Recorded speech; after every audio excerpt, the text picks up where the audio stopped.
Okay, perfect. We are live.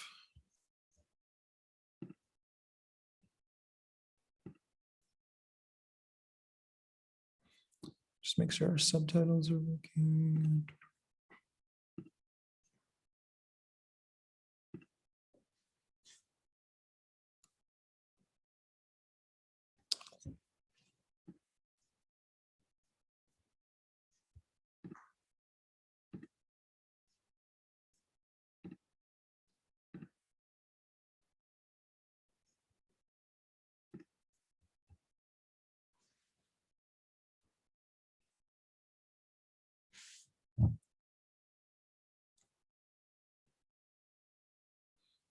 Hello to everybody who's joining us on this morning. We're just going to wait a couple minutes for people to trickle in, and then we'll be getting started.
Okay, I think we can get started. Hello, and welcome to Microsoft's Quantum Development Kit and Grover's workshop. We are really thrilled to be collaborating with Microsoft over the course of this hackathon. And today we will be hearing from Maria and Matthias about Microsoft's Quantum Development Kit and Grover's. In just a second, I'll hand it over to Matthias to get started, and then afterwards, we'll do a brief Q&A. If during the course of the tutorial, please post them in the Twitch chat for, and I will bring up any resolved questions. Without further ado, it is my pleasure to introduce Maria and Matthias. Maria Mikhailova is a senior software engineer on Microsoft Quantum Systems team. She focuses on education and outreach, finding out ways to help people learn quantum computing effectively and to make it exciting.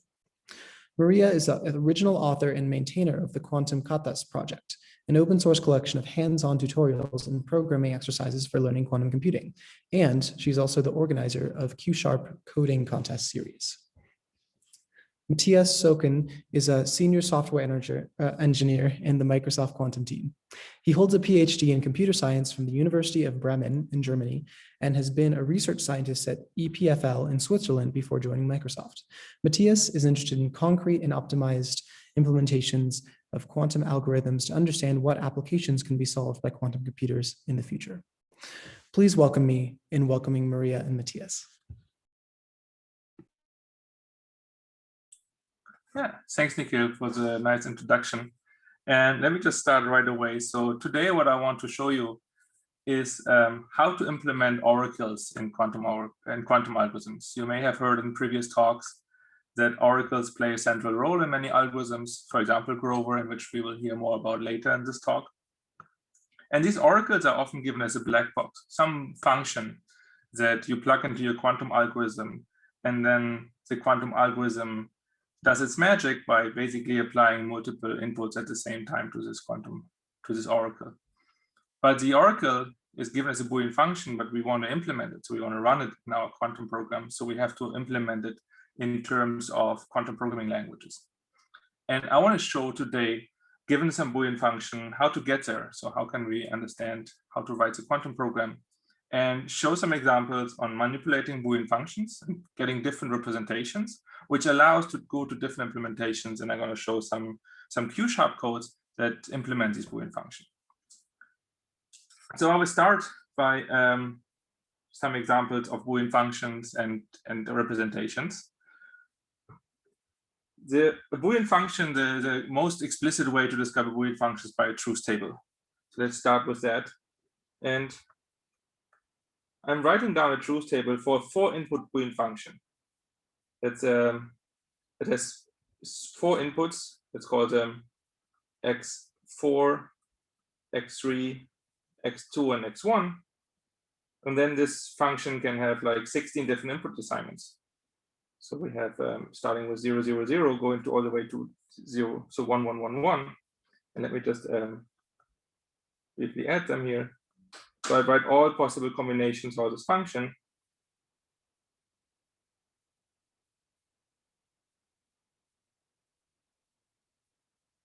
And I make myself a bit of a helper here. This is half of the function that I don't confuse in the rows.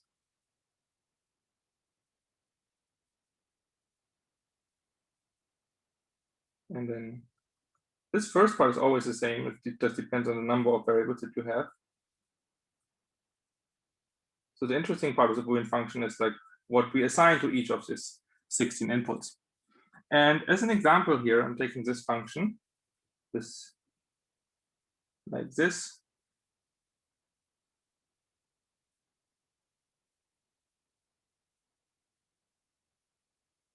And this is not a random function. I'm having some message hidden in this Boolean function. So if you want to take a deeper look, maybe you can figure out what message is hidden. I will reveal it at the end of the talk. So this Boolean function is now explicitly given by saying for every of these 16 comes from 2 to the power of 4 because we have 4 variables, input assignments, what this function is either 0 or 1. And imagine you have this in some Grover oracle, then it would be the marking function. And in this case, it would like invert one of the qubits sign whenever this function is 1 and it doesn't invert for the 1 to the 0. So effectively, if our qubit quantum state is in superposition, it evaluates multiple of these output assignments. But given this function, we want to implement it in terms of quantum operations. And to do that, we're going to use different representations. And some representations are called 2-level forms. They use AND, OR, and XOR operations together with these variables and bring them to a more like in the functional formula expression of that. To do that, let me write down this truth table in a bit of a different way. I can write it down in what is called a Carnot Way diagram. And essentially, it is a 4-dimensional cube flattened to 2D. So it looks like this. It's like a grid of 16 entries. These are like the 16 truth table entries. But I'm writing it down in a bit of a different way. So I'm having x, not x1 here, and x1 over there. Then not x2 here and x2 over here. Here I put not x3, x3, and not x3. And here I'm going to put not x4, x4, and not x4. And what I'm having achieved now, if you cross all these, so if you take one cell, for example, this one on the top left, then this is a cell for not x1, not x2, not x3, and not x4. So it's like the 0, 0, 0 assignment. So I put a 0 over here from the truth table. And you can verify that all of the 16 input assignments are present in this grid of 16 entries. And if I now map all of these 16 entries into these cells, then what I will get is this assignment over here.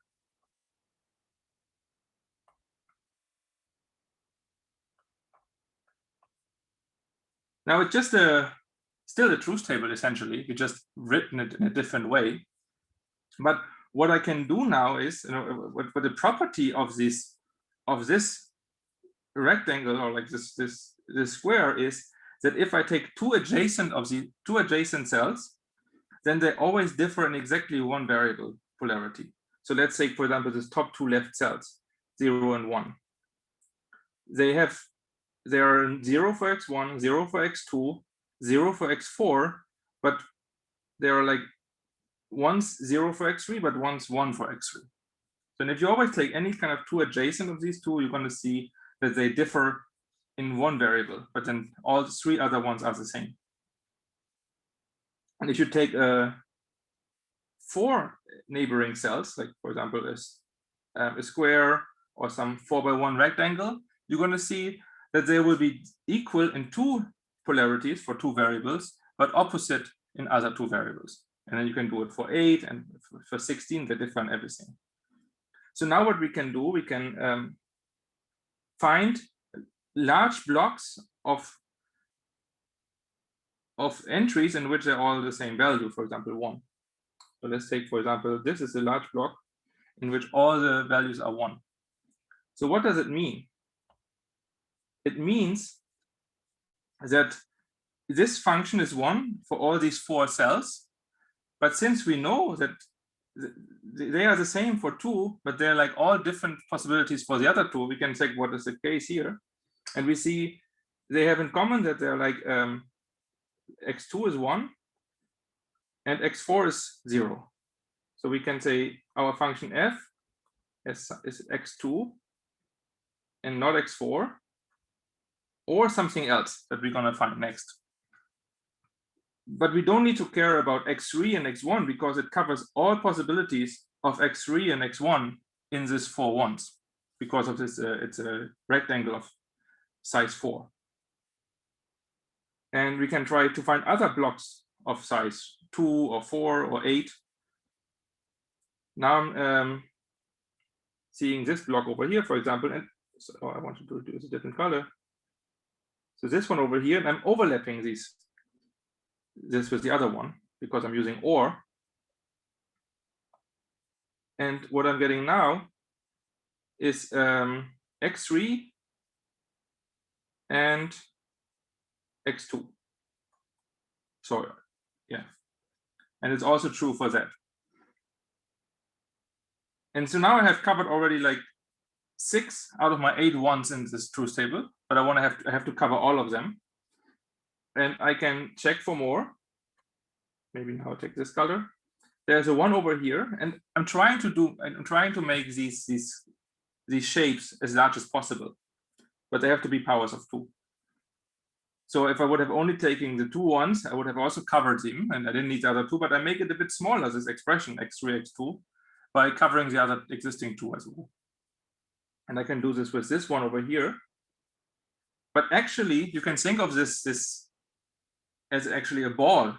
So even though I've written it down like a square, it wraps over on the top to the bottom side and on the left to the right side. So this entry has 4 neighbors. The one that we immediately see, the 3 to the left here, but also the neighbor down here, because it has this cyclic property. And you can verify now that this is the value of x2 doesn't matter,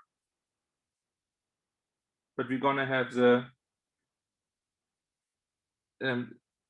not x1, x2 doesn't matter, it's either 0 or 1, x3 and not x4. And finally, we can use this over here, and then the value of this one will be x1. The value in x2 doesn't matter, not x3 and not x4. And now we covered all the ones. So this function, x2 not x4 or x3 x2 and so on, is a formula expression for the truth table that we have over there. And by making these areas or these rectangles as large as possible, we try to minimize the size of this formula. And this kind of roughly, the smaller your formula gets, the smaller number of quantum operations you will need eventually to implement it. Now, what we're going to do is, the idea of like implementing this function in our computer will be to take each of these terms and then having one qubit as the output qubit and inverting it by the X operation that we can implement on a quantum computer controlled by these terms. So we would invert it whenever x2 or net x4 is 1, and maybe when x3 and x2 is 1, or when this is 1, or when this is 1.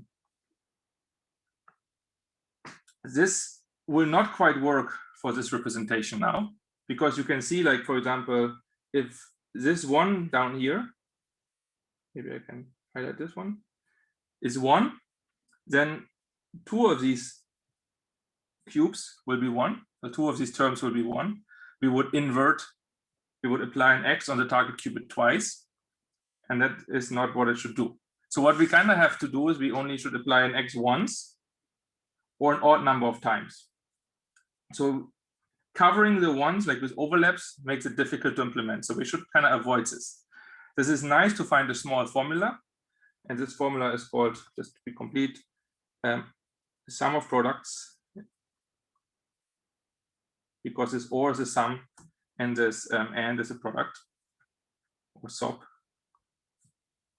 But it does not really give, it's a good formula representation if you want to find a compact formula for a Boolean function, but it's not so suitable to implement in the quantum computer because of this property that I want to like flip the target qubit whenever I'm having a true term.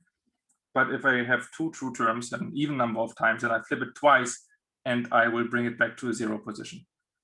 Instead, what I should do, I could flip everything once. So I try to not overlap something.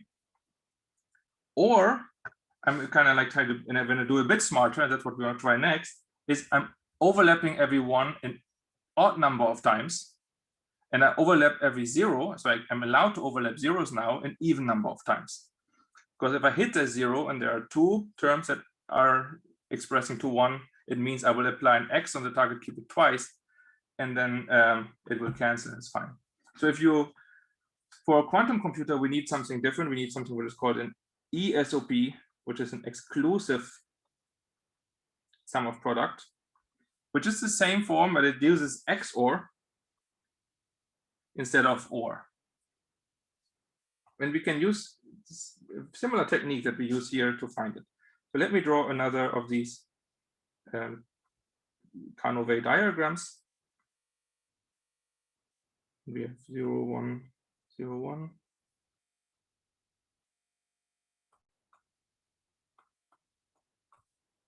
And I'm now want to do the same thing.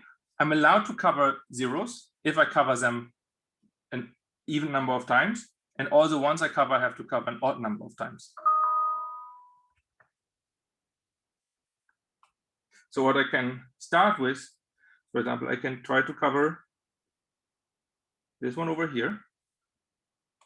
And then I cover this one. This is a bit tricky to see.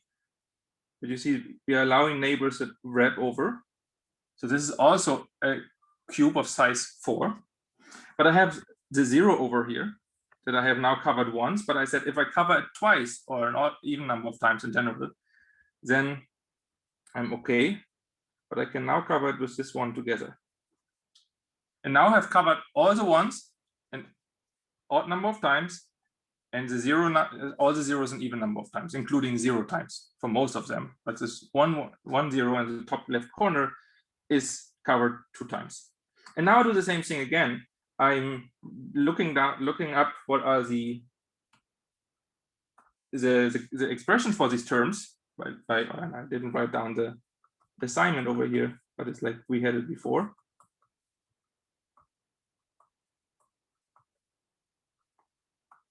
And here x2 and not x2. And then the green one is x2 and x3. The red one is, so x1 cancels here actually. And x2 cancels as well. So we have just not x3 and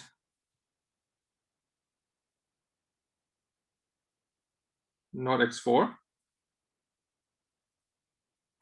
And the last cube is the orange one, and that is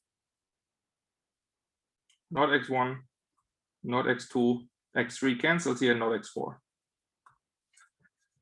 And this is one expression for f with this XOR operation, and that is very suitable to implement in a quantum operation as a quantum program, and that's what I want to show next. So I'm switching now to the code part, and let's implement these operations. So let's implement a quantum operation for this Boolean function based on the truth table and also based on this expression.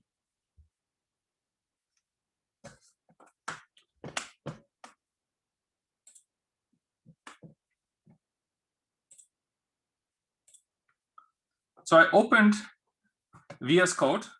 There are many ways to implement Q#, and I just like VS Code, but if you're more, if you like Jupyter Notebooks or Visual Studio, then you can do it similarly in that environment. I'm showing this now in VS Code. So I have an empty project, but what I already did before is installing this Microsoft QDK extension for VS Code. And I also called this command over here, which is installing project templates to create projects from the command line.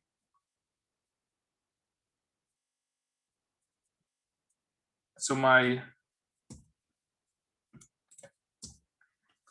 project is now empty. There are some files in there for settings and setting my .NET version, but we don't have to worry about this. It's essentially empty, and what the first thing I do is I'm just creating a new solution here to bundle my different projects in one solution file. And now I want to do a class library in Q#, and I call it library. This is calling this project template. Or maybe I didn't install them yet.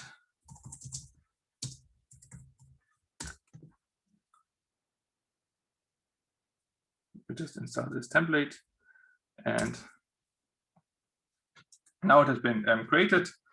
So with these two things, we can start right away, and we just generated a new project called library, which should be a Q# library, which has two files.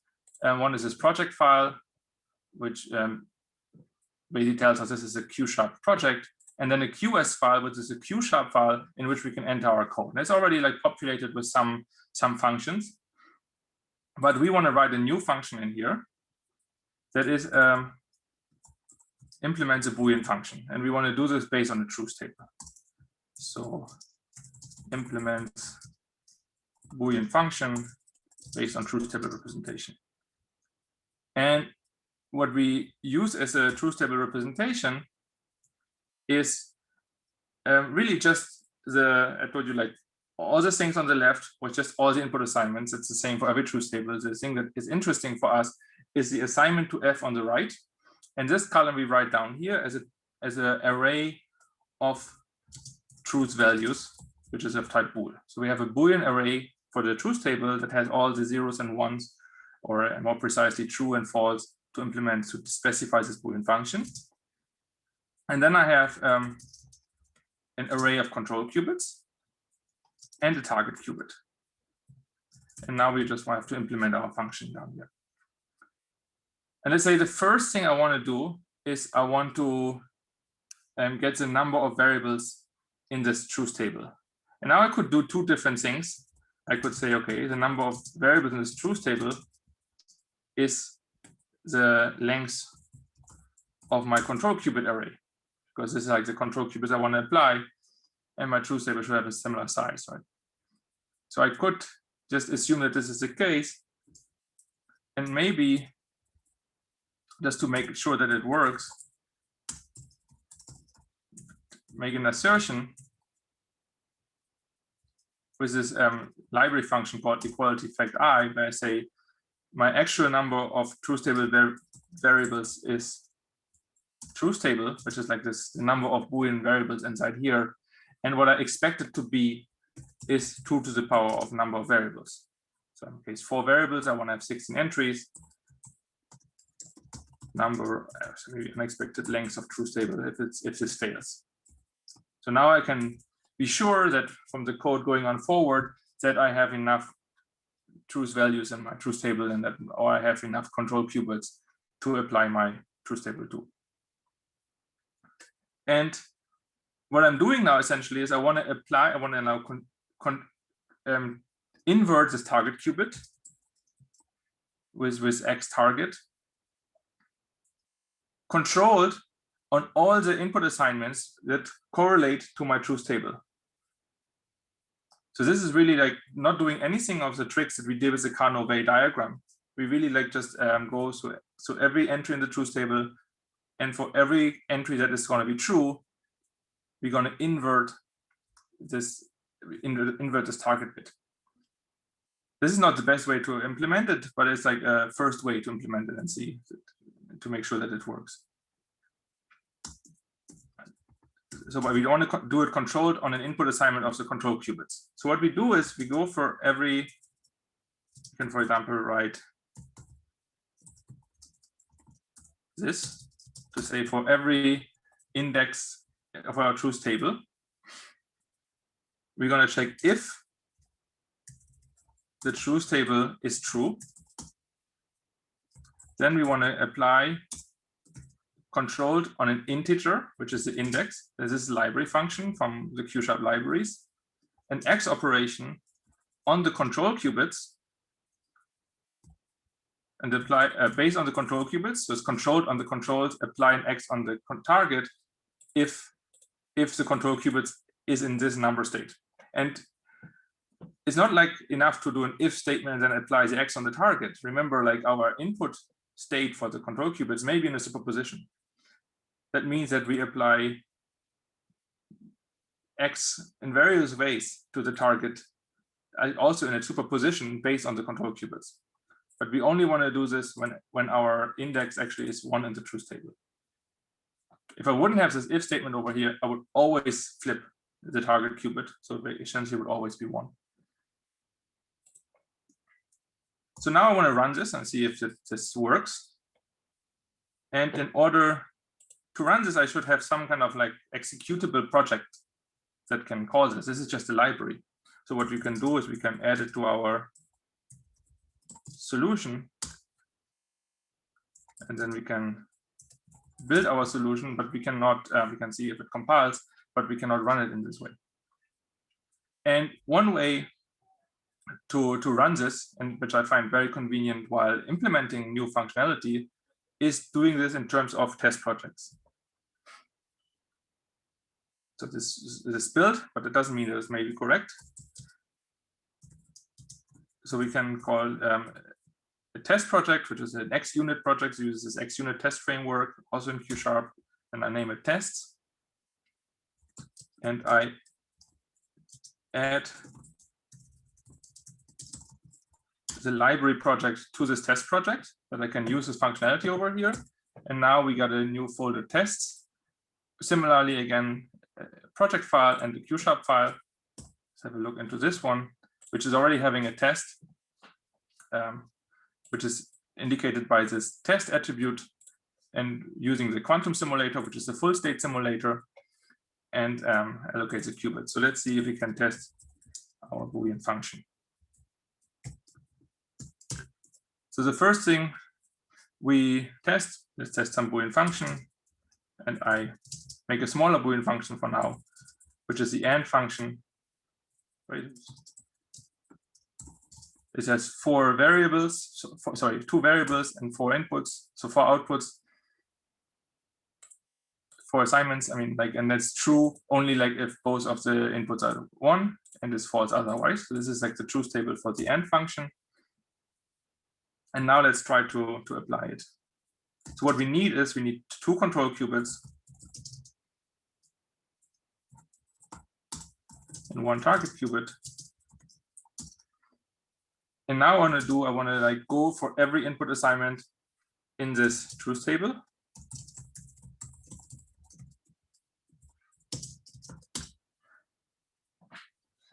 and I want to assign my input qubits to this index. And there's a function apply XOR in place. And I have to implement this,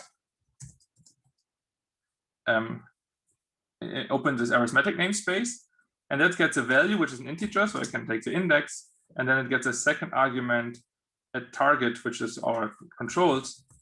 But the problem here is that this is a little endian representation of qubits. So this little endian is a type class, or a type that basically gives us information about like how are the bits ordered. Recall when I wrote down the truth table, I started like x4, x3, x2, x1. This basically means that x1 is the least significant bit on our truth table, and that means little endian encoding. And to be specific about this, and to avoid maybe misunderstandings and errors, because I could have also written x1, x2, x3, x4, and we are specific here and say this is little endian.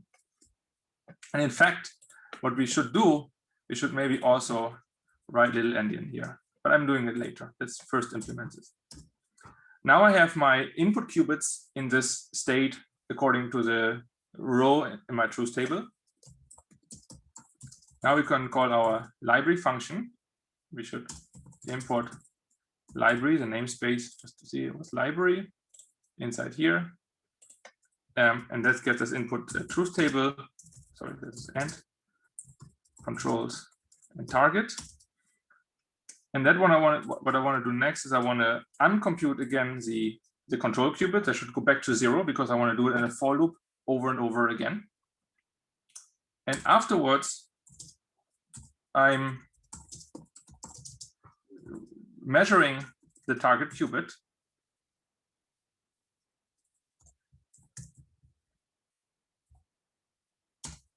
using a code action to import this namespace.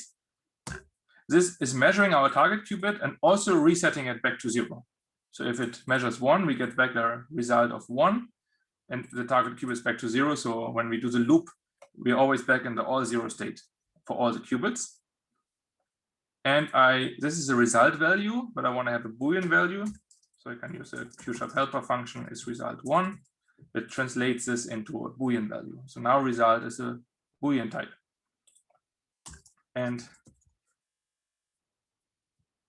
now I call this fact function, which is checking, comparing two Boolean values, equality fact B. The actual value will be result, and the expected value should be our truth table at this index.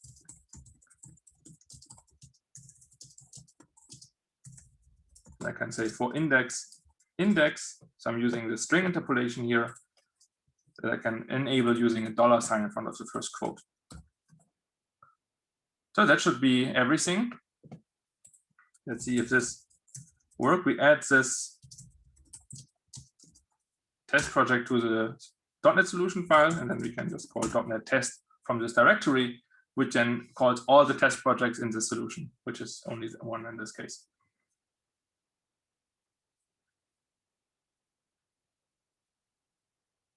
So what we expect now is that it says, okay, one test found and one test passed.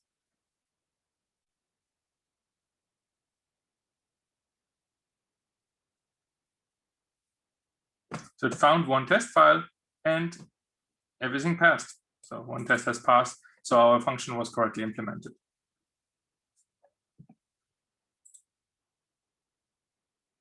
So one thing I want to show now is like what we may do a little bit nicer over here is that we do this apply XOR in place, call our function, do it again. And essentially what we're doing here, we uncompute. So this, we can also think of this as the inverse operation. Just it turns out that in this case, I mean, the inverse operation is equal to the forward direction of this operation. So it doesn't really matter, but I could write adjoint. It would be a bit more precise because I want to uncompute this preparation of the control qubits in this index state, bringing them back to 0. And if I have such a pattern, and this is a very regular occurring pattern, you compute something, you do something with the computated result, and you uncompute it back. to the initial result by calling it in the forward direction and in the adjoint direction. There's a, because it happens so often and because we want to express what we really have in mind, we can use this within apply statement block in Q#, which basically says, okay, I do something within this part, apply this code. And this essentially wraps down to what we wrote down here, calling this, preparing this control qubit in this state, applying the Boolean function, and then uncomputing it again by calling the adjoint of whatever is in this block. And this may be not just one statement, but it may be multiple statements, but generally like reversed and each of them computed in adjoint. And this expresses our intent a bit better. The other thing, I think it's nice to notify that we have this little endian encoding, and we use it for a Boolean function, so we can also add it to our signature over here, and then make it explicit and say this control qubit is little endian. We have to import it, and then now it's not a control qubit array anymore. Now it's this little endian, which is just you can see here in the tooltip, the underlying type is qubit, and to get from this named type to the underlying type, we do what is called unwrapping it, and this can be done by an exclamation mark. And now we have a bit better intent, and if we now clean up our code, we can say let our controls little endian register maybe be this, and then use it here instead of like calling it twice.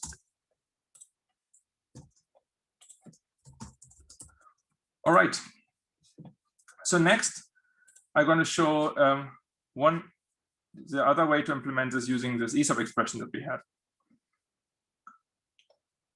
For this, let me go back into this function, into library, and add a new function to it. You can call it apply ESOP. So now again, it gets a control register and a target qubit. How do we express a function? Now it's not a truth table, it's this exclusive sum of products with what is terms computed combined by XOR, and each term has a variable that could be either negated or not negated. So I suggest to define it also explicitly using some notation. So we can call it a term, each of these ESOP terms that is between the XOR gates, XOR operations. And this doesn't exist yet, so we define this as a new type term, which is just an array. Sorry, we want to have it, and term is again an array of literals. Literal now is a Boolean variable, either positive or negative, so complemented and not complemented. And to do this, we just say, okay, and literal is some Boolean variable, and we specify it by an index, so x0, x1, x2, x3, and so forth. And it has a polarity. And we can say the polarity, let's say if it's true, then it's a positive variable, and false, like negative, or otherwise also called complemented variable. So this will be our signature. So if we pass in this operation, we can work on this. So it's nice to add new types to be more clear and then work on these types and give it a lot more expression. I'm adding two helper functions that I want to work with. So if I have given a literal, I would like to access the index and the polarity.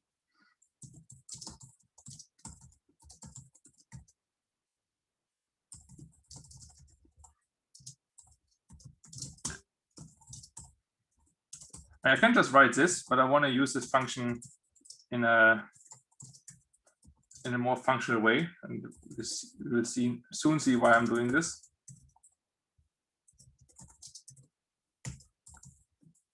So what I'm doing is I'm having small helper functions. This is very typical in these programs, and then combining them together.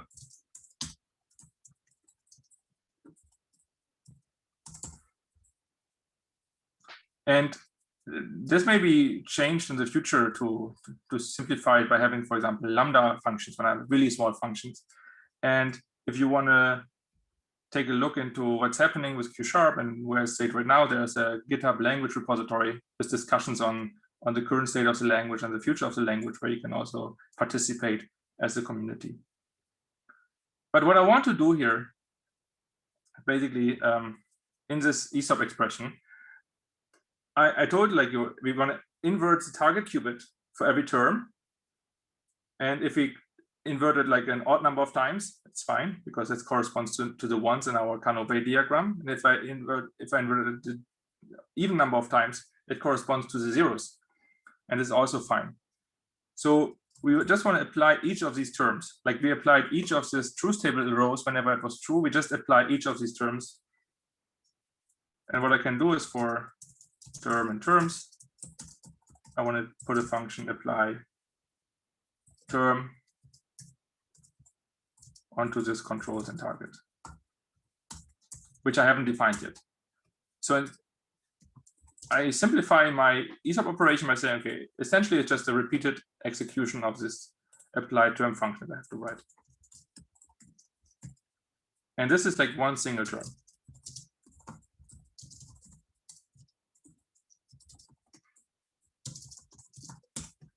So how does this look like? And now we're going to make use of our helper functions. I want to essentially apply a controlled operation based on the variables in our control qubit. So let's say I have not x2, x3 as an example. Then this would correspond to a term of literal and x2. If we count from x1, x2, x3, actually is a 1, and it's false. And x3 corresponds to index 2 because we start from 0 and has a polarity of true. So what I want to, if I have that, I basically want to apply an x such that whenever, like, my control qubit at index 1 is false and my control qubit at index 2 is true. There's a function for that. This is called apply controlled on bit string, which is similar to apply controlled on int. So instead of getting an integer here, it gets as first argument a bit string. So if you would take this case, just take this example over here and we generalize it, it would be false and true. Then it applies an operation x on some control qubits, and it's not all of them now. It's a subset, only the ones that are in the term, which is like 1 and 2. So we take 1 and 2 and apply it to target. So that's the operation we would like to do if we had this term. But how do we get now to this information? And one thing I can do is I can call the indices of this by mapping. This is a helper function in the arrays namespace. By mapping the literal index function over the term. So if I unwrap the term, I get a literal array. And for each of the literals, I'm calling this function literal index, which takes a literal and returns an int. So what it does, this mapping function, it takes an array of literals and returns me an array of ints, which are the indexes. And I do this the same thing for the polarities. Take the literal polarity of each term, and then I get the polarities, and this would be exactly like the array false true if it were this example over here. So this matches already this first parameter. Now this would give me 1, 2. So it would be 1, 2, and in the example above, well, it doesn't quite match yet what we have here, because we want to not get 1, 2. We're going to get the address or the index 1 from the controls array. But there's also a helper function, which is called subarray, which, if you look at the signature, takes in a set, an array of indices and an array, and then returns me the array only restricted to these indices. So I now can call the indices, and our controls array is this little ending register unwrapped to become a control qubit array. And then this is what we should put here.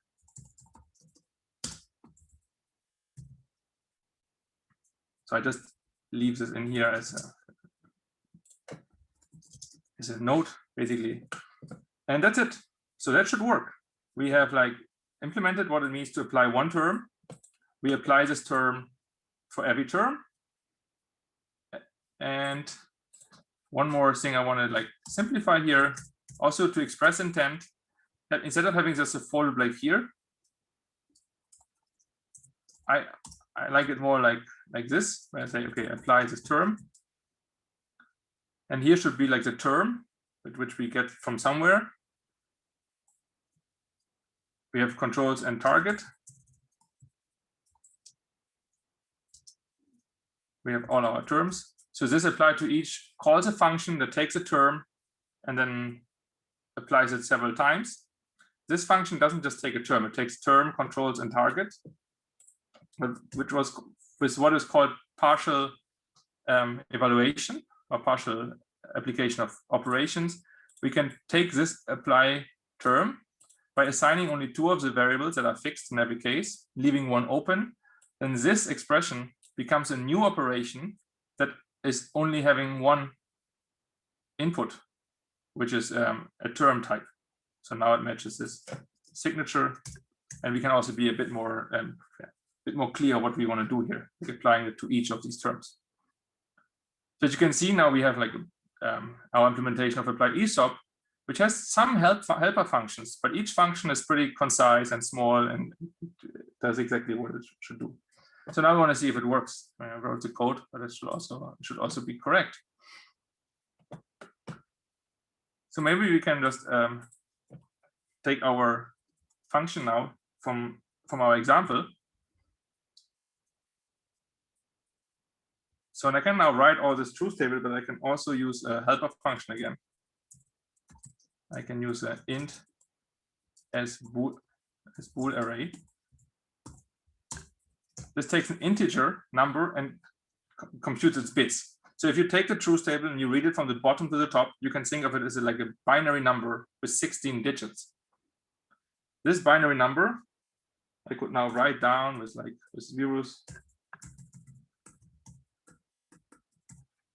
like this. And I have a number of variables, which is 4. So this is also like a way to describe the truth table. Let's call it example from our slides.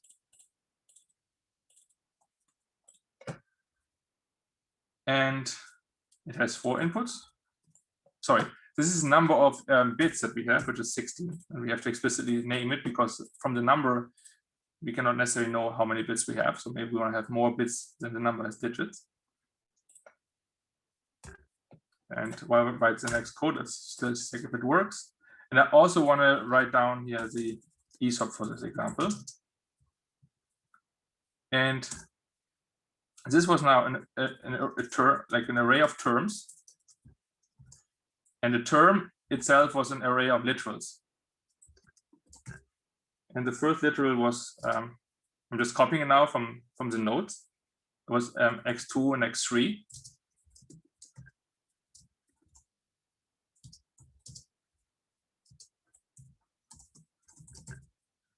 And then we have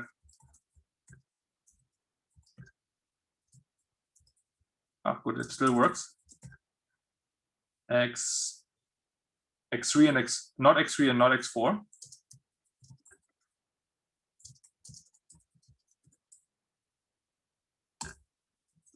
And finally, we had not x1, not x2, and not x4.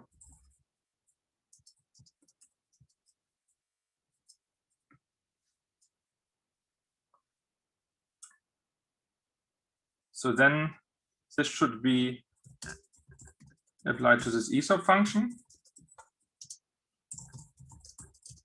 And now I do this instead of the Boolean function. And this should still do the same thing.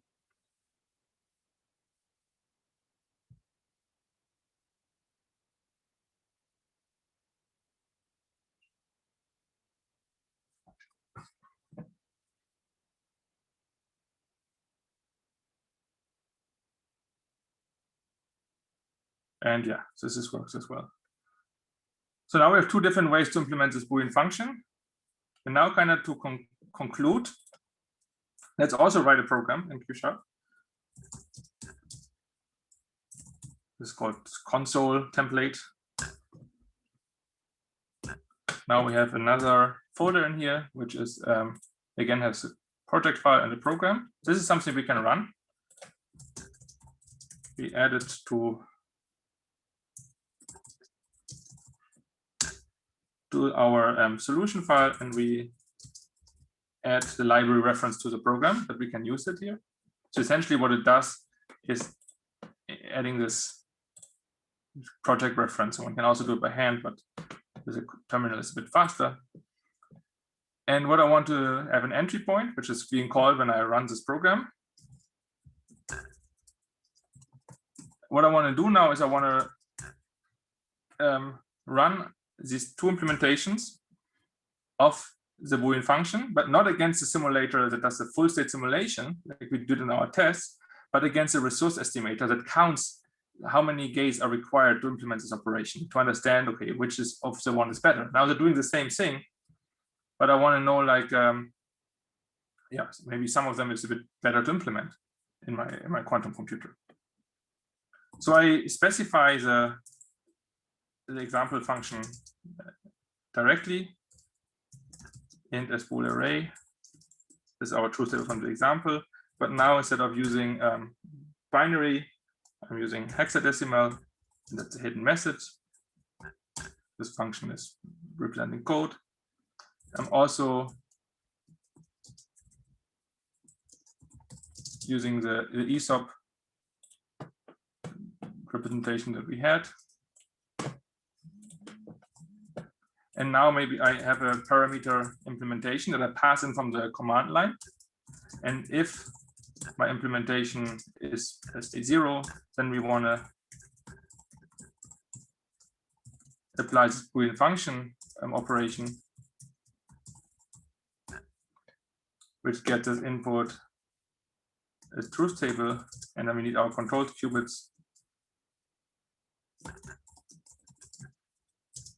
The target qubit that we need to allocate.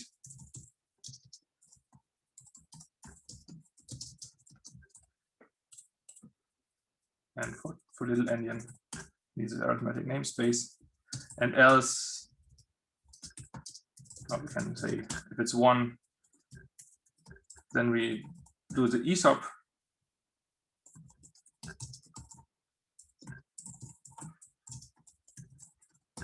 And else we maybe just say an unknown implementation argument impl. And now I can run this project by calling .NET run and then giving the path to the project, because there may be multiple executable projects in my solution. I pass in this argument impl, which is 0, 1. So let's start with 0. And I can specify what simulator I want to use. So we had seen in tests, we used quantum simulator, but there are multiple simulators in the QDK. Another one is Toffoli simulator, which is working only on classical computable gates, which would be the case in this one. And this can be applied to more qubits than the full state simulator. And the resources estimator is one other example, which instead of like executing the function on the quantum state, it just counts the gates that are used to implement this function or estimates it. So if I run this now,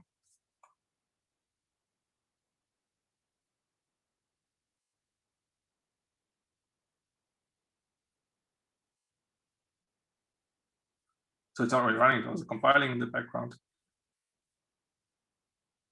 then it will allocate these qubits, run this function and then telling me how much it costs. And we see here now, for example, that it has many T gates and some single qubit gates and some CNOT gates. So this is what it breaks down under the hood, but it's really explicit in this case. If I use the other implementation that uses this ESOP, it's a bit more compact,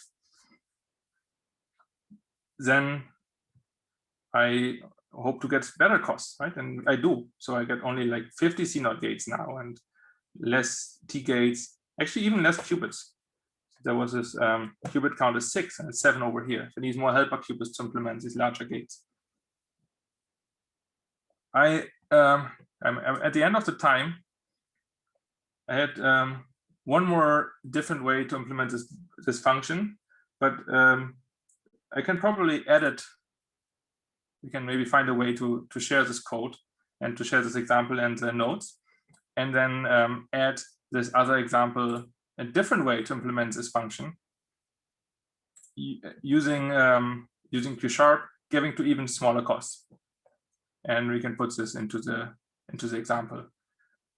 Maybe a last thing to say is like what we've done here is we have this function as a truth table and we wrote it down explicitly. So we sat down by hand, writing down the ESOP and coding it here. But we were basically following an algorithm to find these cubes. So it may be an interesting exercise to take a truth table as an input and write a function that actually computes this representation. Maybe not the best or shortest representation, but some representation that then does it for you. And then you can run this with a test and see if this poses the same thing. It could be a fun task to work on to get more familiar with Q#. Right? Thank you.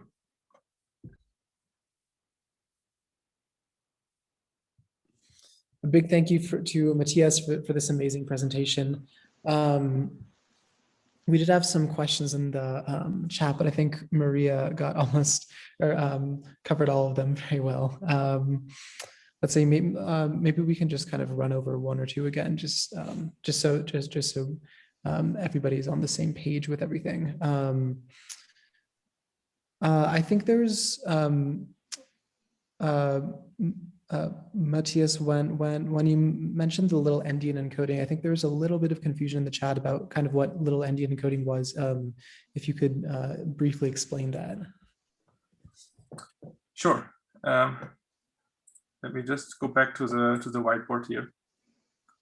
So if we look at the truth table, how we wrote it down, right? So okay, I'm using starting from 1 because when I write on paper, like start from 1, but like you can think of it starting from 0, right?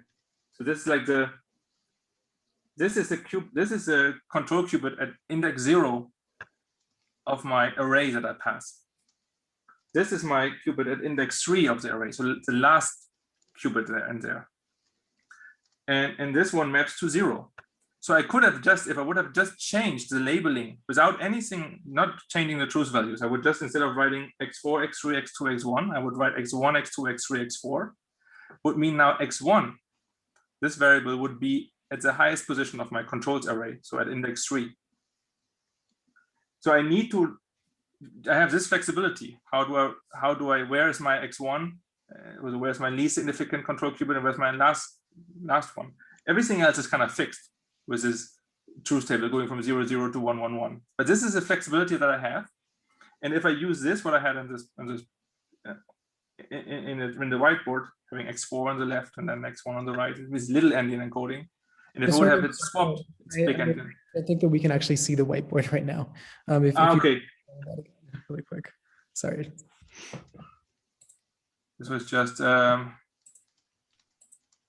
yeah, sorry for that. It's like, yeah, I'm just saying, like, if this is a flexibility we have in our, so we have two kind of flexibilities in the truth table. Of course, the values for f, that's what we pass in, but also the order of x4, x3, x2, x1.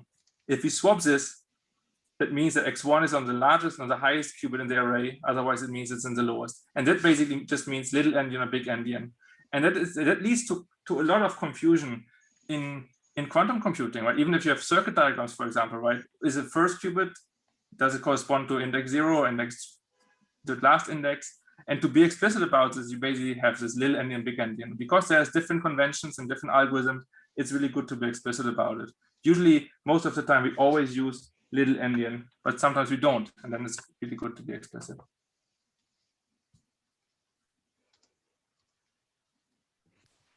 Perfect. Thanks so much for that explanation. I think all the other questions Maria got in the chat, so I think we can move on to the second part of the workshop. Thanks so much, Matthias, again. Thank you.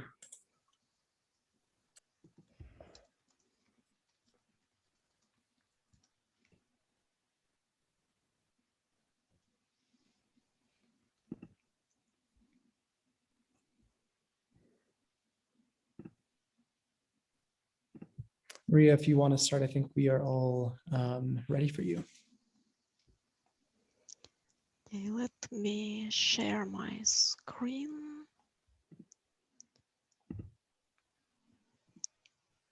And now let me share something that doesn't give us a recursion.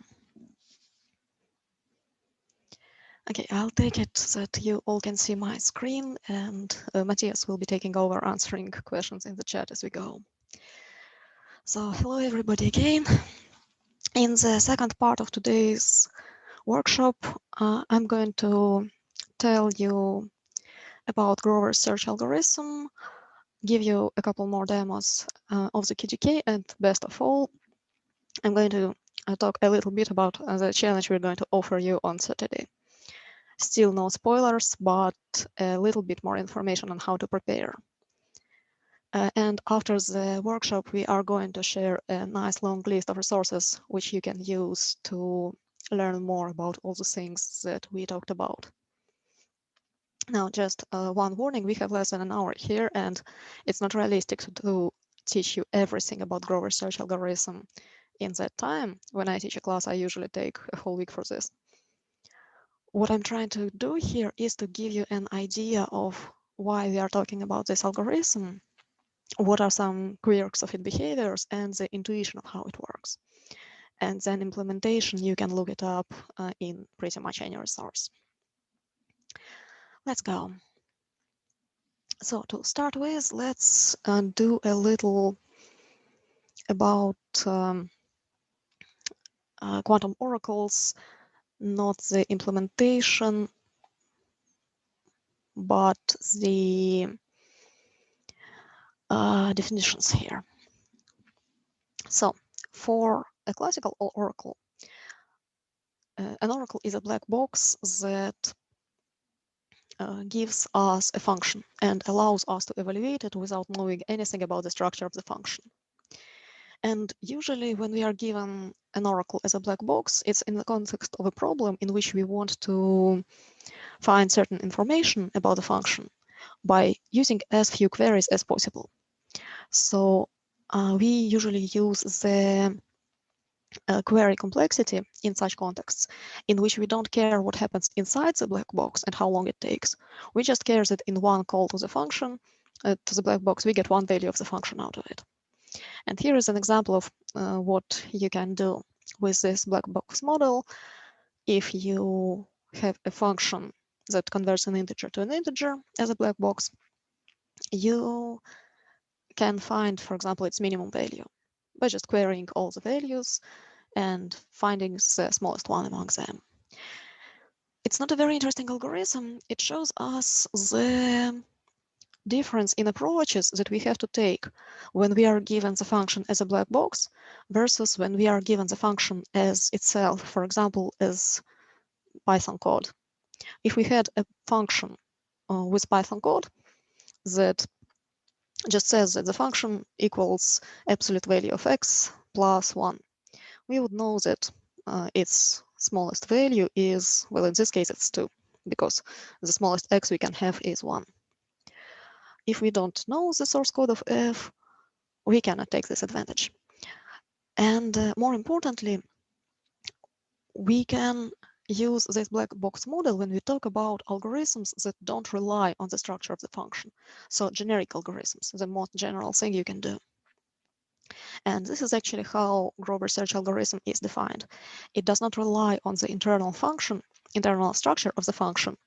It just takes it as an oracle, and reasons about it only in terms of oracle operations. So a quantum oracle is a quantum operation. Unitary operation, for those of you not familiar with the concept, is just a quantum operation that you can run in terms of quantum computing that implements a classical function. Now, Matthias told you a little about how to implement a function already, but there are some concepts that I wanted to reiterate, because those are things that people really struggle with when they start to implement oracles. And spoiler alert, you are going to be implementing some oracles. So first of all, we are going to talk about two ways to define a quantum oracle: phase oracle and marking oracle. In both cases, the oracle is defined by its effect on basis states. So we define it by the effect on basis states, but since all quantum operations are linear, this means that we can define the effect of the oracle on any superposition state, because it's going to be a linear combination of effects on individual basis states. Second, very important, if the oracle acts on a basis input state, it shouldn't change the state of the input qubits. Marking oracles are allowed to change the state of the extra qubit they're using. Phase oracles are just not allowed to change it, only modify the phase. This is really important for the reversibility of the computation. Basically, if you use your oracle, you don't want it to mess up your input data, because you are going to be using that input data for other purposes than later. And finally, the oracles don't use measurements in their implementations. Since the oracle must work properly on superposition states, it has to basically take a superposition and not collapse it, and just apply a unitary to it so that you can undo this computation. This means no measurements, because they collapse your superposition. Those are the biggest things people struggle with, so I want to just mention them up front. Now, two types of quantum oracles. Phase oracles encode the value of the function into the phase of the state. So they don't, if they are applied to a basis state, and the basis state is going to be cat x, which corresponds to an integer x, they don't modify the basis state itself, but they add a phase of -1 raised to the power of f of x. This is the kind of oracle you have seen in the Monday workshop if you watched it or the recording.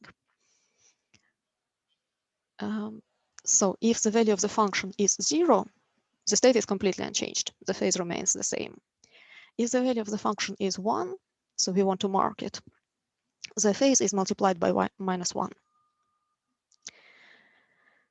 Marking oracles is the kind of oracle that Matthias talked about. They encode the value of the function into the state of a target qubit. So we have two registers, the input register, same as the phase oracles, and the target register, in this case, target qubit. If they both are in a basis state, applying a marking oracle to them does not change state of the input register, but the output register gets flipped as if the value of the function is 1. If the value of the function is 0, again, we don't have anything to mark. The value of the target qubit doesn't change either. These are the main two types of quantum oracles. Why are they defined like this? They look a little bit arbitrary, right? They look like this because both of these approaches are a way to implement a classical computation in a way that is quantum, so that is a unitary, it's reversible. There are some other ways that are tempting to try, but they're not going to be unitary for all functions. And second, marking oracles are easy to implement using techniques that Matthias talked about and some others possibly. And phase oracles are more convenient to use in algorithms. In the workshop on Monday, we talked about using this phase oracle in Deutsch algorithm and Deutsch-Jose algorithm, and today I will talk about using it in Grover search algorithm. It just works better. So how do we bridge this gap? There is a trick, a very standard trick, called phase kickback trick. So if we have a marking oracle and we want to implement a phase oracle using it, which is usually what happens because marking oracle is easier to implement and phase oracle is something we want to plug in the algorithm. We use this phase kickback trick. We apply our marking oracle to our input register and target qubit in a special state minus state. That is a superposition of 0, -1 cat states. And what happens if we apply this marking oracle to these two registers? If you do the math, the linearity of it, it turns out that the phase from the minus state, this difference in phases between 0 and 1 state, is going to kick back to the input register if the value of the function is 1. And nothing's going to happen if the value of function is 0, which is exactly the effect we want to get when we're implementing a phase oracle.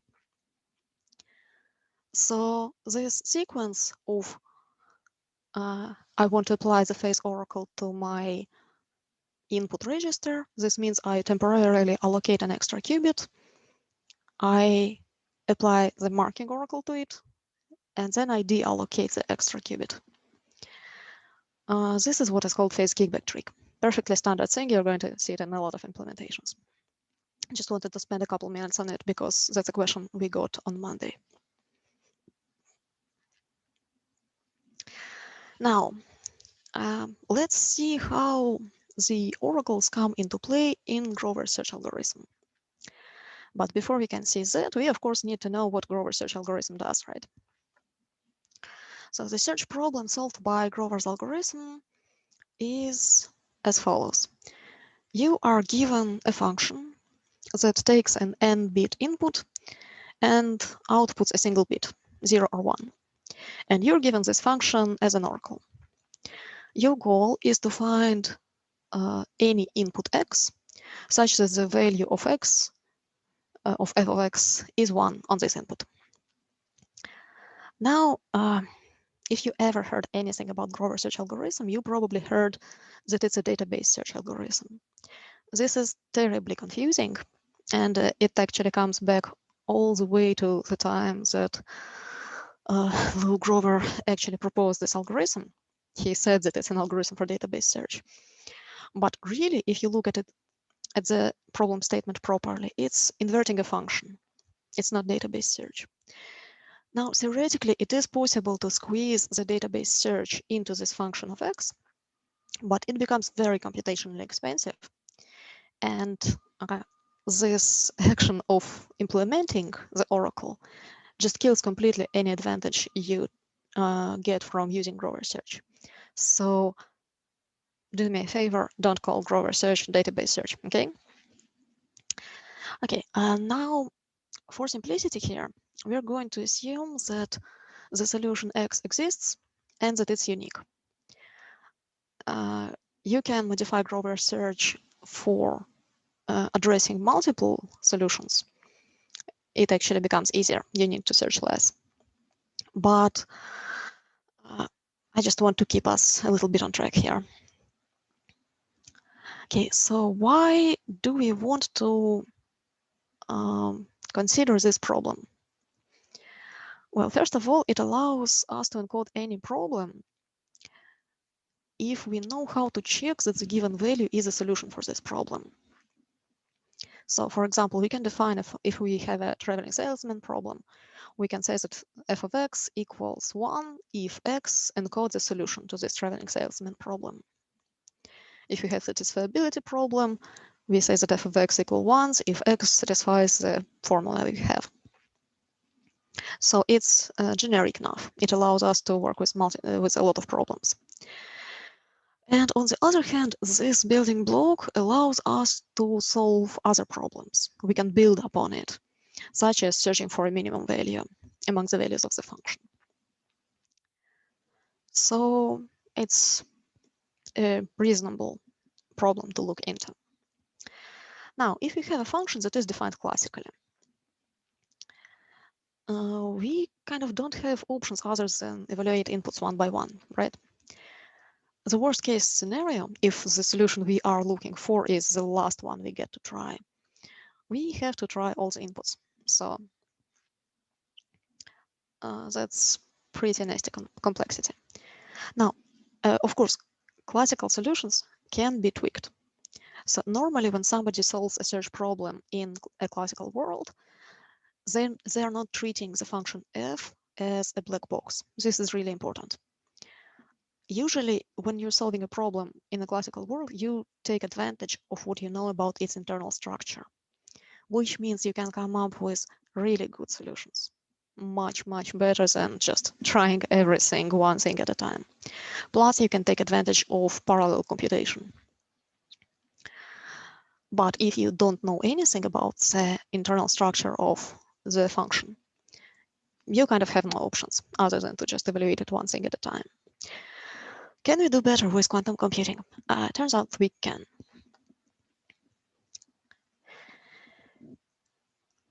Okay, so let's look at some visualizations of the search algorithm. I am very deliberately not going to talk about its implementation, because literally every source you can find about Grover's search algorithm talks about its implementation. It's a well-studied problem. It's not the most interesting thing about it.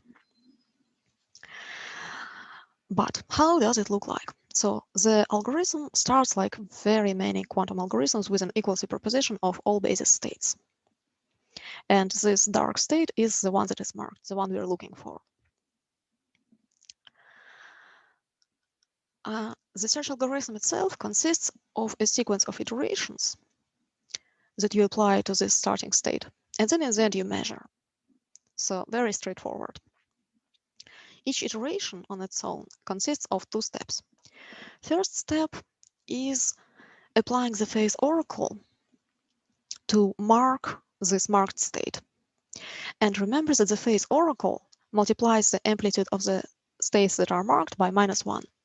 So all the amplitudes remain the same except one that is now negative. The second step is reflection about the mean. So what it does, it takes the imaginary line of the place in which all amplitudes are the equal superposition of all basis states, and it reflects each state about this line. So I'm not going to go into the mess of why this happens. You can, again, look up any source on Grover search. What actually happens, the important part, is that the amplitudes of all states other than the marked one become smaller. And the amplitude of the marked state becomes positive and it becomes bigger. If we repeat those two steps again, negate the amplitude of the marked state again, and reflect about the mean again, this will most likely continue. The amplitudes of non-marked states are going to decrease, and the amplitude of the marked state is going to grow. This doesn't continue indefinitely. We will talk about that a little bit later. So you remember that if we do a measurement on a multi-qubit state, we are going to get a probabilistic result, and the probability of getting the result in the measurement is proportional to the square of the absolute value of the amplitude of the basis state. So if the amplitude of the marked state is big and the amplitudes of all other states is small, this means we can measure this marked state with higher probability than all other states. And this is actually what we're trying to do here, right? We want our measurement to give us the solution to the problem. Now let's take a look at a slightly different visualization that I like a lot. Let's break all basis states in two groups. The marked state, and call it psi good, and an equal superposition of unmarked state, psi bad. These two states are going to be orthogonal because the basis state psi good is not part of the superposition of unmarked states. So these two states don't have any basis states in common. So they're orthogonal. And we can draw them on this kind of imaginary circle with two axes, in which one of the axes is a single state and another one is superposition of states. Now this is a huge simplification. You cannot represent every single state on this circle. But it turns out that you can represent every state that you're going to encounter during the Grover search algorithm. So this simplification is actually useful. And we start the algorithm in our superposition of all states called psi all. And you can see that it is a superposition of psi good with a small amplitude and psi bad with pretty large amplitude. If you do the math, it will work out.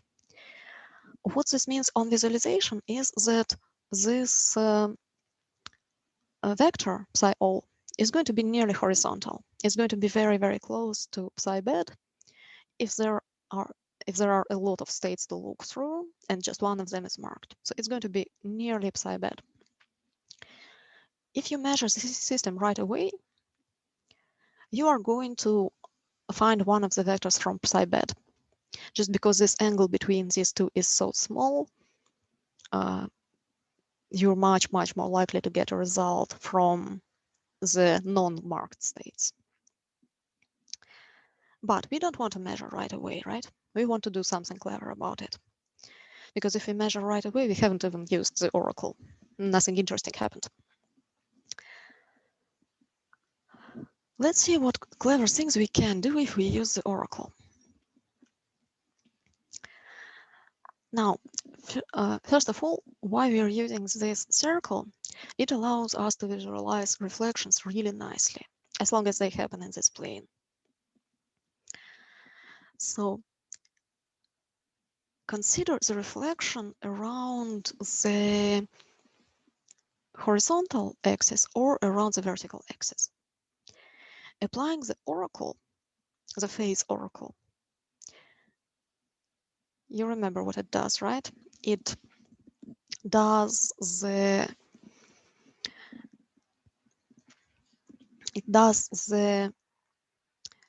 multiplying of a state that is our solution, the amplitude, by -1, and it leaves the non-solutions alone. Which means applying that oracle is going to be a reflection around the horizontal axis. So the horizontal component of the vector is going to remain unchanged because it's our non-solutions. And the vertical component is going to be negated because it's our good solutions. So it's reflection around the horizontal axis. Now, sometimes you will see in algorithms implementations that does actually reflection about psi good, but those can be used interchangeably because the points on the opposite ends of this circle differ just by a global phase, and that's not observable. Okay, so the first step of our iteration is applying the phase oracle. So we reflect the state about the vector psi bad. So it used to be angled in the first quadrant, now it's in the fourth one. This is the step that actually uses the information about the problem we are given. And it's the only step that does that. Because the second step of the algorithm is another reflection about the mean. The mean also happens to be the state in which we started our algorithm, the psi all. So the two reflections look very neat. If we had the angle between psi bad and psi all equal to theta, we reflect it, it's going to be the theta again, but in a different direction. And then if we reflect it around psi O, the angle is going to be 2 theta. You can see it just from geometrical representation. You can also do this in math, of course, but that's a lot more math than I'm comfortable doing at this time of morning. So these two reflections together add up to a rotation. That's always the case with reflections. 2 reflections equals rotation. And you see that they brought this vector, the state of our system, further away from psi bed, from the superposition of non-solutions, and closer to the vertical axis, to the superposition of solutions. And this is actually what we want to do. If we measure the state now, the probability of getting a solution is actually bigger than it used to be on the first step. But it's not necessarily quite as big as we want it to be, and not as big as we can make it. On the next iteration, we repeat the same sequence of reflections around psi bed and then around psi O.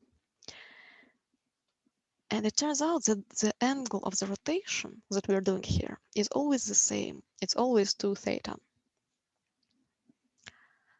Which means that our analysis is really nice. We don't need to worry about the changes from iteration to iteration. We just know that it's always a rotation. And we can compute the angle between the horizontal axis and our state, depending on the number of iterations, really easily. So after k iterations, we get the angle to k plus 1 multiplied by theta. What is our goal for this algorithm here? Well, we want to get our state of the system as close to vertical as possible, because vertical means we measure the state, we get our solution as high probability as possible. If we cannot get it exactly to vertical, we are good with a little deviation. So if we do the analysis, given that our original angle theta was a property of the problem, basically of the number of the solutions and the number of the size of the search space, we can find that we can find the number of iterations we need to do based just on the size of the search space. Now, in general, if we have multiple possible solutions to the problem, the formula is going to be a bit different. It's going to include the number of solutions as well, but it's going to be proportional to the square root of the size of the search space. I switched from using uppercase N from number of bits to the size of the search space itself. I didn't mean to do that. But this is where the advantage of Grover search is coming from.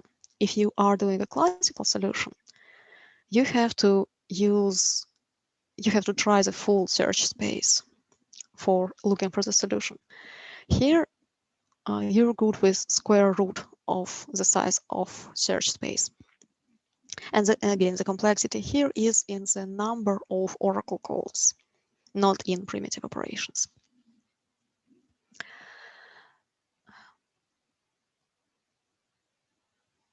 Okay. So another important thing to observe is that Grover's algorithm is probabilistic. Unless you hit that vertical axis precisely, there is always going to be a non-zero probability of failure. How do you deal with it? First, you need to run a check that whatever the algorithm gave to you indeed solves your problem. Usually, you're going to have a classical description of the problem, which you can use to do this verification. Otherwise, you can just use the oracle again. But this is really important. Don't just do the measurement and assume that what it gave you is gold. It's going to be high probability, but not necessarily the right answer. Second, how do you deal with failure? once you measured the system and found out that your result is not what you wanted, you don't actually have a lot of information to go by. Like it didn't bring you much closer to the solution. So you just have to retry the algorithm from scratch. It is possible to do something clever to exclude the solution you just found from the search space, but usually it's cheaper just to rerun the algorithm.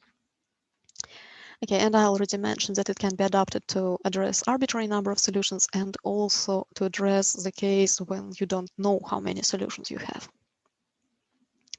Okay, now one thing, let me go back to that slide again. One thing that is not immediately intuitive for somebody who comes from classical background about Grover search algorithm. In classical computing, usually if we have an iterative algorithm, if we do more iterations, it's usually better, right? At least it's not going to make your life worse. In Grover search, if you keep iterating past the prime, it is actually going to mess up your results. You can see that each rotation is always 2 theta. So if you keep iterating, it's going to keep rotating past that vertical, and then it will start getting away from that vertical and closer again to the horizontal axis, which is our place where the probability failure is high. This is actually exactly what I did the first time I implemented Grover search algorithm several years ago. I figured out more iterations is better, right? And I got completely random results, was very surprised. So again, something I like to call out immediately. You need to do just the right number of iterations, or you need to be prepared that your result is going to be not what you expected. This is actually one of the ways to adapt to unknown number of solutions. You do some iterations, you measure if you guessed the number of iterations right, or if you got lucky, you will get your result. Otherwise, retry with a different number of iterations. But again, don't want to go deep into this now. Okay, now the most interesting part about Grover's algorithm. Is it always practical? You will see a lot of times sources say things like Grover's algorithm is going to improve our database search, which we already covered, right? It's going to improve everything. This quadratic advantage, amazing. Here's the thing, a lot of problems can be represented as inverting a function. As a matter of fact, if you're looking for a solution to a problem, you can always define a function that says f of x equals 1 if x is the solution I'm looking for. First of all, like I always said, best classical algorithms exploit problem structure. So you will see very often classical algorithms that don't have exponential complexity. They're going to have better complexity because they can rely on problem structure. Grover's algorithm is blind to problem structure, so it cannot do this. Second, classical algorithms can use parallel processing, and additionally, they can benefit from getting multiple computation results at once. If you run Grover's algorithm, you sort of compute the value of the function in superposition, but you don't get access to those values that you kind of sort of computed. So you don't get that advantage of parallel processing. And finally, the most important thing, the magic of the algorithm is in this oracle, in the implementation of the black box that allows you to run the algorithm on the quantum computer. And implementing the oracle can be hard. It can be hard in terms of like, wow, we don't really know how to do it. Or it can be hard in terms of it has a huge complexity of actually computing one oracle call in terms of primitive gates. So if you have something that is super fast and super easy to compute on a classical computer, but on a quantum computer, the evaluation of the oracle is very time consuming. this advantage disappears completely. That's the example of a database search. You can squeeze the whole database in that Oracle evaluation. But in that case, the Oracle evaluation is going to take you so long, you will just wish you have stuck with the classical approach. Now, this slide is sort of a downer, right? Why are we even talking about the Grover search if it's not that practical?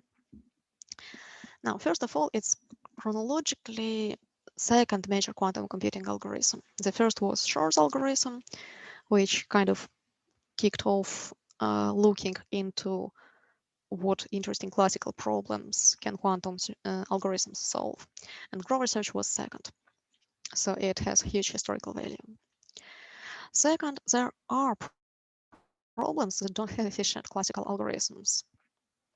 And for them, Grover search is going to be useful, potentially, if we can implement it just right.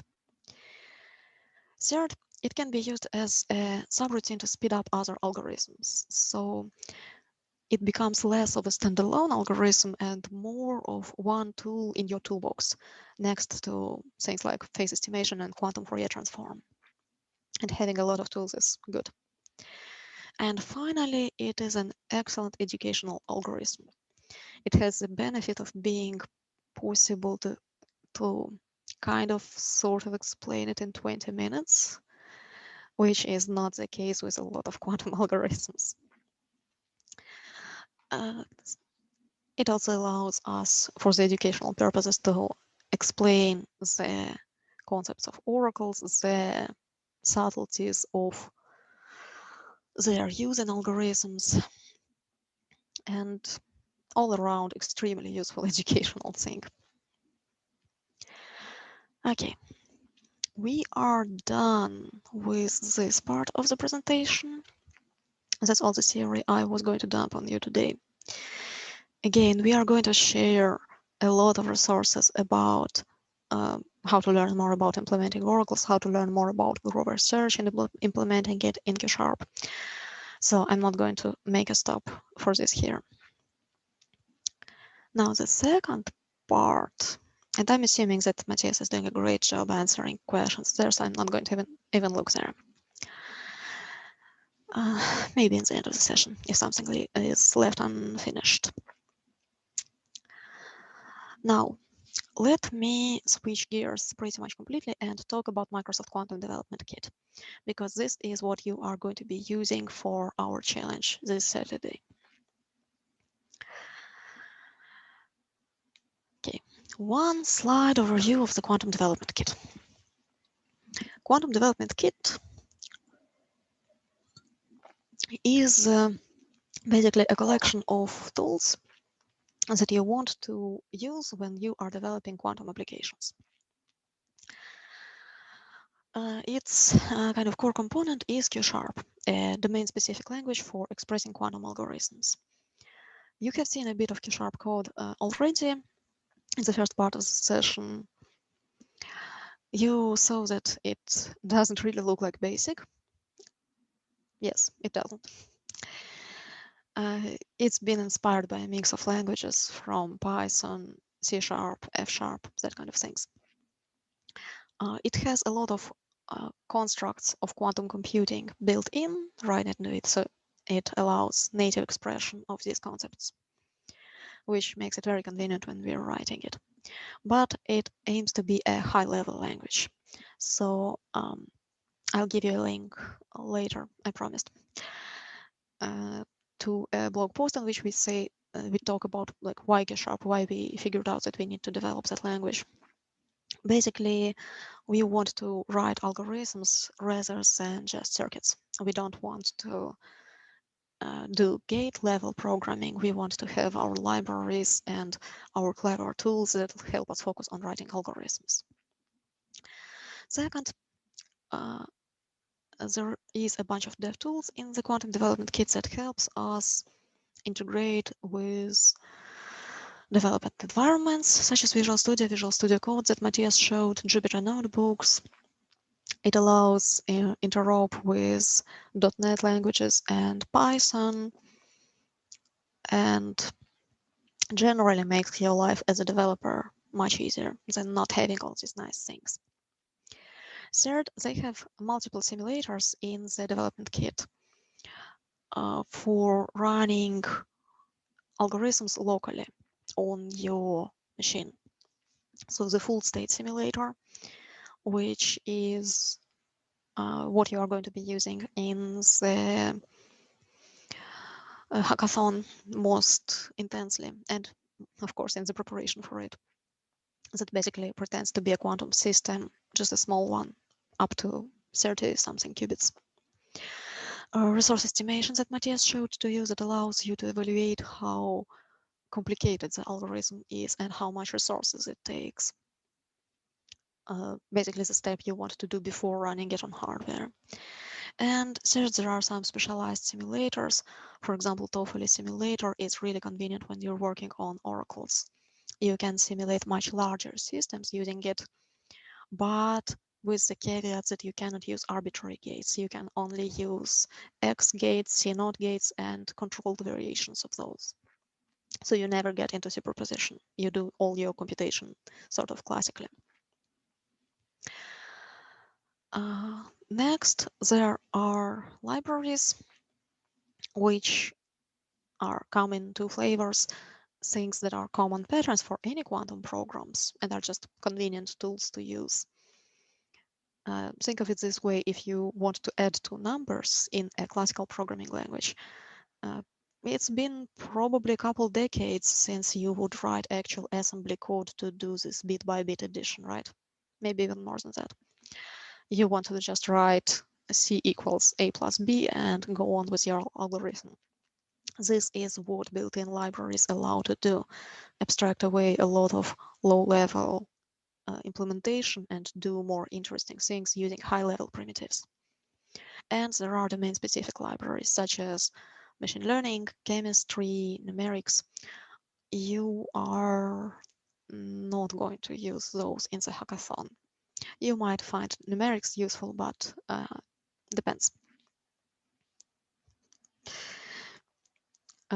And then there are programming tutorials, the quantum katas, which I highly recommend to anyone who wants to get K-sharp practice before the hackathon or after the hackathon for that matter.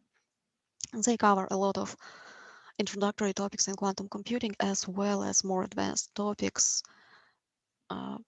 One of them is Grover search and solving problems using Grover search. And another very frequently asked question that is not reflected on the slide itself is whether you can run K-sharp code on quantum hardware. This slide is from the last year, so it's not shown here, but you can run quantum code on Azure Quantum. This is not going to be part of the hackathon. We are not going to ask you to do this. You will be fine working just in local simulation. Oh, okay. And here I obviously have a slide which talks about why we actually created K-sharp. So built-in quantum data types, concepts, language constructs, and allows our compiler to have a very good idea of what we are doing in this language so that we can perform automatic transformations on the code, such as computing a joint or controlled variance of operations automatically. Okay, let me move on. Okay, how we express the basic concepts of quantum computing in Q-sharp. The last couple of slides, I promise, and then we move on to a little demo. So first, how do we represent qubits in Q-sharp? Qubits is a built-in data type. It's opaque. You cannot pick what's inside using Q-sharp. It's similar to software objects. So the qubits have an internal state, but you can access it only via getters, which are effectively measurements, and you can modify it only by methods, which are gates. Now remember that physically, if you have a quantum system, you cannot pick what's inside. You cannot look and find what is the amplitude of those basis states that you're interested in. That's the fundamental limitation of quantum computing. You cannot do this if you're doing it physically. So when we write C#, we don't want to allow you to write anything that is not physical. We don't want you to be able to write code that you won't be able to run on quantum hardware. So for example, if you write something like if the amplitude of zero state is greater than 0.5, we don't want to let you to do this. So we don't. You cannot access the state of the qubit in program. What you can do, however, is to use dump machine if you are using a simulator. Because on the other hand, we want to be helpful for developing programs, for debugging them especially. And of course, it's very important when you are learning to use C# and when you're learning quantum computing. You want to be able to see the intermediary steps of your computations to figure out what went wrong. So dump machine is an extra debugging capability tool that allows you to pick at the quantum state on a simulator. And you can see here how it looks like. If you use dump machine in the code, you're going to get this kind of output that tells you the amplitude of all basis states. Second, quantum gates in C# are operations which have the side effect of changing the internal state of the system. So quantum gates don't return you anything, like they don't return you the new state of the system.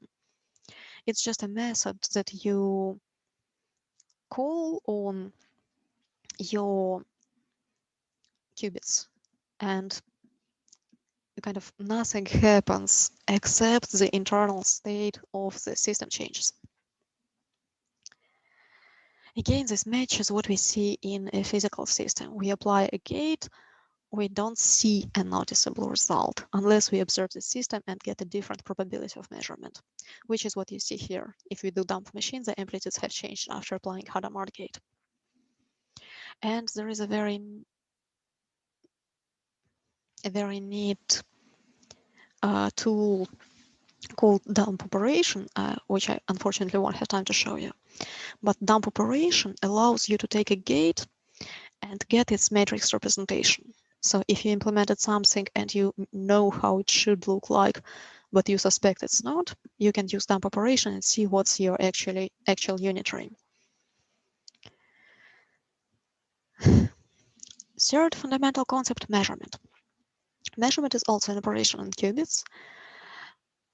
Also, it has a side effect of changing the internal state of the system, because remember, measurement collapses our superposition. But unlike the gates, it has a return value. The return value of a measurement is result data type, which can be 0 or 1. And you need to do something with it. Basically, you need to store it in a variable. You can print it, you can return it, you can use it in a ternary expression or in an if condition, but you need to use it somehow in your code. And here, if you just print the output, you see that the measurement result was 1. So here is a small example of random number generation. Again, something you have seen in the Monday workshop if you attended it. Some of the things it highlights is that it shows you not just quantum constructs of C#, but also some of the classical ones. It shows you immutable and mutable variables. So if you want to change the value of a variable, you need to declare it as mutable right away and then change it using set. If you're fine with it being immutable, you can define it using let. You can see that it has a for loop and an if condition, just like normal classical languages. C# supports some classical constructs which make your code easier and still allows the compiler to analyze your code. So it doesn't allow you to do arbitrary code, but if we can do something to make programmers' life easier, we will definitely do it. There are, of course, a lot of things that don't show up in this demo. And now let me... Okay, one last slide. Of course, the quantum katas, the collection of tutorials and exercises that I mentioned before. Highly recommended. it will be in our list of resources. And now let me see if I can switch to a demo. Okay, so these demos come from our open source repository, the samples one. Okay, that's and I can share the links to them so that you can follow along. Okay, good. We are out of the meta mode. So that you can at least see what I'm doing here. So this is a sample called Simple Grover. It focuses mostly on the implementation of the algorithm itself. So the problem it solves is not interesting. But it shows you some things that you want to know about Q# when you start developing it. So first of all the code in Q# file has to be inside a namespace. Okay, let me make the letters even bigger a bit. All the code has to be inside namespace. The first thing in the namespace is opening other namespaces. These are libraries that have various things used in the code. Now this project, I have it open in Visual Studio here. I just want to show you different tools of working with it. This project has only two files, they are both Q#. So this kind of project is either a library or a standalone Q# application. Standalone Q# application means it doesn't have any classical host in it. If we want to run an application in this standalone Q# mode, we need to describe one of the operations with this entry point attribute. This way, the compiler knows that when we want to run this application, we want to start with this operation. You see that it has an input and an output. So what's going to happen when I run it from command line? You can also do it from Visual Studio, but I'll show it from command line. I'm going to pass the number of qubits as a command line parameter, and the result is going to get printed. Here is the structure of the algorithm, actually. It's very concise. We start by allocating the number of qubits. We prepare a uniform superposition. Then we iterate. We do a certain number of iterations. And in each iteration, we do two reflections about the marked state and about the uniform superposition. And then we do our measurement and we return the answer. You see that this is the simplest Grover search algorithm you can possibly imagine. For example, it doesn't check that the answer is correct. It doesn't do any retries. It doesn't do any post-processing of the answer to interpret it and to say, here is the classical problem you were trying to solve, and here is the result converted to the specific domain of that problem. It's bare bones implementation. Here there is a function that computes the number of iterations. You will notice that one of them is called operation and another one is called function. What's the difference? Function is a deterministic quantum-free computation. So if you want to do some computation, and you know there is no randomness in it, and it doesn't use anything quantum, like it doesn't use qubits, for example, you can frame it as a function. It's convenient because it allows you to use classical computations, which possibly use mutable variables, as a building block in quantum operations. So if we have an operation, generally we might want to be able to run its adjoint and controlled variants, and we want the compiler to compute them. That is a little tricky if they have mutable variables in them. Basically, if you have mutable variables, you cannot really reverse the computation. So Q# doesn't allow you to have mutable variables inside a jointable operation, but functions allow you to kind of hide away that deterministic computation, and you can make it as complicated as you want. You will still be able to use them in operations. That's the only difference. So this computation gives us the number of iterations we want to try. And the other two reflections are in a different file. This effectively is the phase kickback trick. You can notice that this is our pattern of allocating a qubit, preparing it in the minus state, and then applying the marking oracle. Here, our problem is hard-coded. We are looking for any state that is alternating zeros and ones. So we don't pass the marking oracle here. Now, this is the reflection about uniform superposition. Again, perfectly hard-coded thing, very standard, doesn't even depend on the problem we are using. And this is actually it. Now, how do we run this code? The most interesting part, of course. Here I navigated to the folder of this file, of this project. Here is all the content of it, 2 Q# files, a README file with a description, and the CSproj file. Now, if I do .NET run, well, I didn't provide the actual input parameter, right? So the compiler tells me that the option n qubits is required. Now, if I take that hint and provide this option, n qubits, let's say I'm looking for 4. So I'm looking for a 4 long string that has alternating bits, 1 0 1 0. Okay, 0 1 0 1 also works. You see that we do 3 iterations and we get our measurement result. It is 0 1 0 1, exactly what we were looking for, right?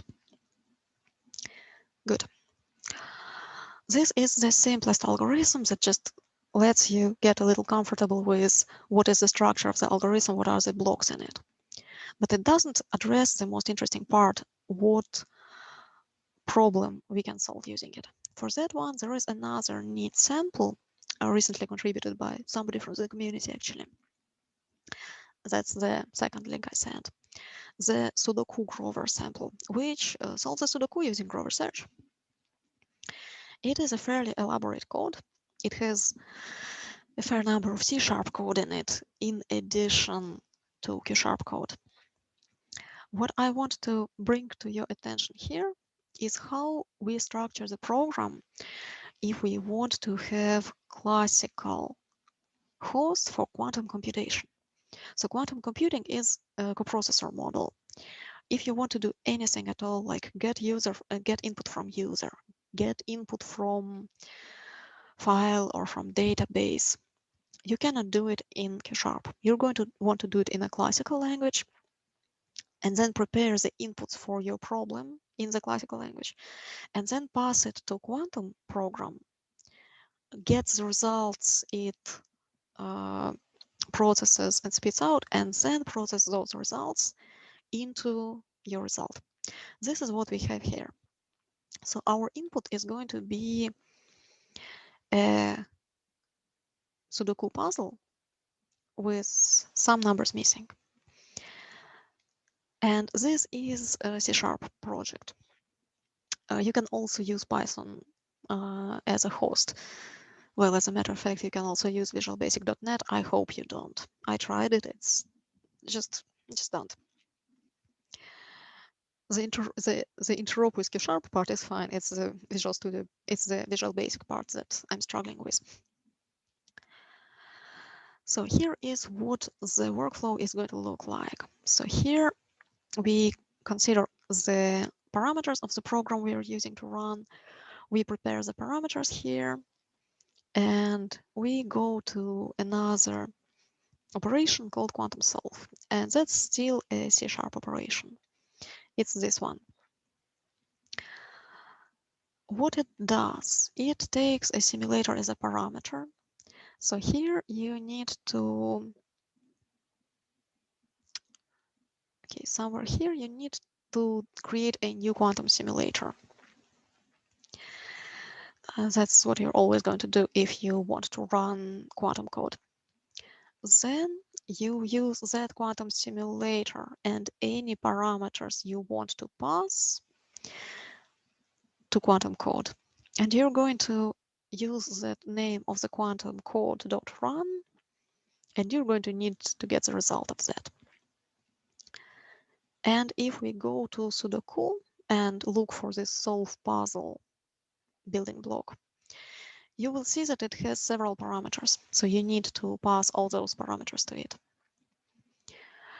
And then in here, you define the oracle, which this time is actually something much more interesting than in our first demo. But then the structure is going to be similar. You're going to determine the number of iterations here. And then you're going to use Grover search algorithm. And then you're going to validate your solution. Here we get a little more complexity. We do validate that our solution is valid. And then you return that result. Now, I don't really have the time to dive deeper in the structure of this sample. You can play with it as much as you want. It's really neat. And I think this is most of the things I wanted to show you today. Again, I will give you a lot of material to explore. We are 2 minutes over time, so I'm not going into it now. Okay, let me take 2 more minutes and tell you a little bit about what our challenge is going to look like. I hope you have all seen the blog post which talks about how our challenge is going to consist of 2 parts. So the first part is going to be very similar to the quantum katas. So you are given a small, well-defined problem, and you are going to write the code to solve this problem. And we are going to give you the testing harness that you will be able to use to basically validate your solution as you're working on it. Once you solve it, you, well, in the end of the hackathon, you submit it, and we will run the testing harness on it as well. If the test passed, you get the points for this problem. If the code doesn't compile or the test doesn't pass, you don't. That's going to be one part. Problems are going to be of different complexity.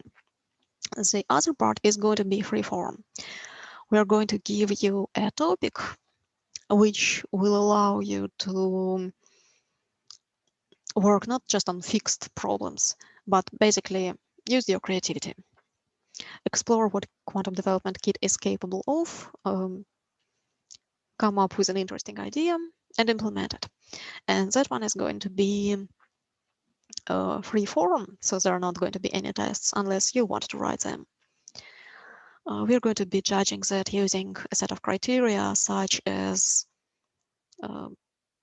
basically the technical depth of the problem you're solving, the creativity, the educational value for others. You're welcome, for example, to write a blog post about what you did and what you learned, and maybe teach somebody else to learn what you just learned and submit it as part of the package. Again, the details are going to be published on Saturday. And massive spoiler, the topic of both the first and the second part is going to be related to what we showed you in the workshop today. And of course, another frequently asked questions for our challenge, you have to use Microsoft Quantum Development Kit. You don't have to use it to use Azure Quantum. I think this is all I had for you. Let me stop sharing. And all right, a big thank you to our 2 amazing speakers, Matthias Sokin and Maria Mikhailova, for an incredibly engaging an informative talk. And I think judging by the chat, our audience really got a lot out of it.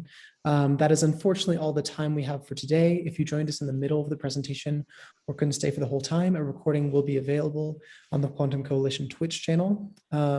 So we are a little bit behind today. So instead of doing a live Q&A on the stream like normal, I think we're actually going to move the Q&A to the Microsoft channel in the Discord. Is that okay? Sure, I'll be there. I'll be there until late Sunday night. Okay, perfect. Thank you so much, Maria. And so if you have any questions about the workshop, please post them in the Microsoft channel in the Discord again. However, for all of our viewers, please don't leave the Twitch stream just yet. Right after we stop streaming, we're going to, this talk, we're going to start streaming another talk given by Google about quantum hardware. So a big thank you again to Matthias and Maria for their amazing presentation, to all of our viewers. We'll see you in a second.